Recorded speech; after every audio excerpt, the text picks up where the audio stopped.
This past week was really hard. Before I got progressively ill, I was making a batch of sourdough bread and usually one other thing every week. I enjoyed it, plus we needed it because of my son's gluten allergy. My husband took over the sourdough after I was discharged. This was the second time I had made the bread in the last 10 months or so. Just like my life, this batch did not turn out the way I had planned. I have been battling from every side for so long, I felt like Job's wife. Job had everything taken from him, and his wife told him to just curse God and die. Sometimes it's hard not to be angry at God for not answering my prayers. I went to a women's conference back in April, and the theme was the story of Esther. She was made just for her time. Such a time as this. All week long, I was accusing God of not helping me, not healing me, and questioning why I feel forsaken, when in His Word He promises to never leave us or forsake us.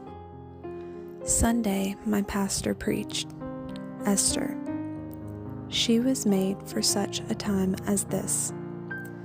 Sunday evening, the choir sang a hymn that I sang solo a few months ago. I also got a Facebook message about another young mother struggling with the same kinds of health issues I live with. All day on Sunday, God was reminding me that He has not forsaken me. He created me for such a time as this. There are more and more women my age that are living through illnesses and diseases. I truly believe that we're living in the last days. For nation shall rise against nation, and kingdom against kingdom, and there shall be famines and pestilence and earthquakes in divers places. Matthew 24:7. So much of this is happening now. I would like to point out the word pestilences. Pestilences is another word for sicknesses, diseases, or plagues. I feel as though God is using me to point those who fit into this category back to Him. This is my calling. I must take a stand before it's too late.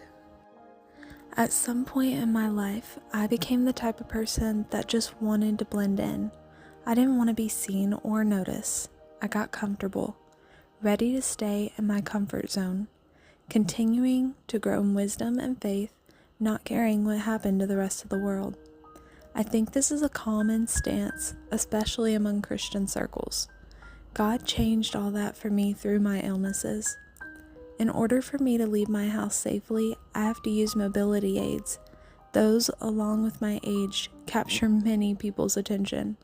When we add in a baby, a toddler, and 2 other children to the mix, the glances become stares and the stares become whispers. This has been my way of life for the last 10 months or so.